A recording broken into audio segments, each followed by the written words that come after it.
Bueno, decíamos que hay mucha información también en materia económica. Me parece que la más relevante, y aprovecho también la presencia de David Miazo, economista, y de Damián Dipache, es lo que pasó hoy con Scott Bessent. Había especulaciones respecto de que esa visita no era simplemente un apoyo simbólico de la administración Trump al gobierno de Milei, sino que habría algo más, la posibilidad de algún aporte directo del Tesoro, algún dinero extra para la Argentina en el medio del acuerdo con el Fondo Monetario Internacional y del levantamiento del cepo. Nada de eso se anunció aquel lunes y quedó esa visita como un apoyo simbólico. Sin embargo, hoy, en una reunión reservada con inversores, esto dijo Scott Bessent y me parece que es muy importante destacarlo. Si Argentina sufriera un shock externo del que no es responsable, estoy dispuesto a asistirla utilizando el Exchange Stabilization Fund siempre que mantenga la actual orientación de su política económica. David, esto es importante. Bueno, nos dice dos cosas a mi modo de ver esta frase. Primero, que están pensando en un shock externo, que no tenga la Argentina responsabilidad sobre él, sino fundado en las decisiones de política económica y en la guerra comercial que desató Donald Trump, especialmente con China. Y al mismo tiempo que habría para la Argentina un fondo extra. No hay antecedentes de esto desde 1995, desde que asistió Estados Unidos a México en el contexto del efecto tequila. ¿Qué relevancia le das vos, teniendo en cuenta que la economía también está fundada en expectativas, ¿no? Bueno, tal cual. Esta era una de las hipótesis que esperábamos ante la visita del secretario del Tesoro de Estados Unidos. Cuando vino, una de las hipótesis es, bueno, va a anunciar algún tipo de línea de crédito adicional a la del FMI, y bueno, lo terminó diciendo en esta reunión.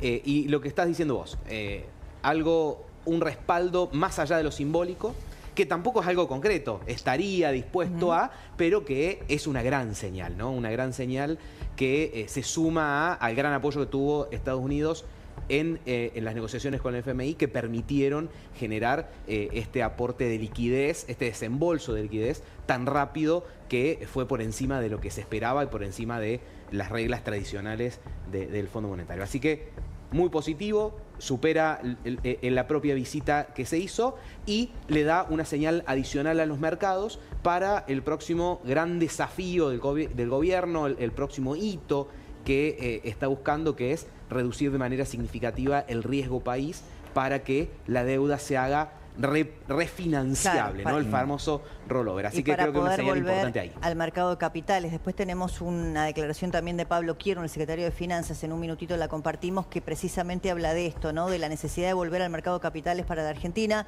Fundamental, como decís vos, David, bajar el riesgo país. Lo hizo hoy en una de las reuniones de primavera del Fondo Monetario. Pero te quería preguntar también a propósito de esto, ¿no? Las expectativas, el ancla cambiaria, que para el gobierno puede ser un elemento, una herramienta para seguir bajando la inflación. Vos que relevás permanentemente el mercado, ¿cómo estás viendo el tema de los precios? ¿Cuál fue el factor central que hizo temer por los precios? La suba del tipo de cambio, que afecta en primera instancia a lo que le llamamos los bienes transables, lo que se importa y lo que se exporta. Cuando eso quedó prácticamente en el mismo nivel de antes, todo ese temor o ese movimiento de precios desaparece, que es justamente lo que vimos, por ejemplo, con las automotrices. Así que eso que inicialmente había generado ruido antes de la salida del cepo, ¿no? Porque como venía el dólar futuro, como venía la brecha, las 2 semanas previas también había empezado a generar movimiento, se desinfla con esta situación.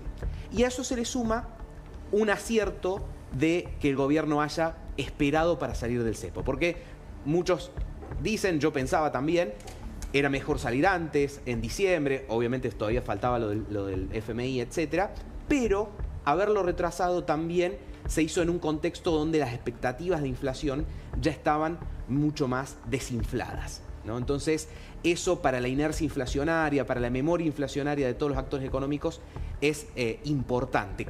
Tanto que de hecho nos llamó la atención el 3,7 de inflación del mes pasado. Así que esto, junto con las anclas que estaba diciendo Damián, nos hace prever una inflación para el mes de abril que no va a ser tan significativa. Claro, incluso respecto también el tema cambiario, el presidente lo había dicho el mismo lunes, el primer día después de la salida del cepo, que él incluso había discutido con el ministro de Economía, Caputo, porque él quería poner las bandas, ¿no? La banda inferior menos de 1000, en 900, y que finalmente Caputo había dicho no, entre 1000 y 1400. Después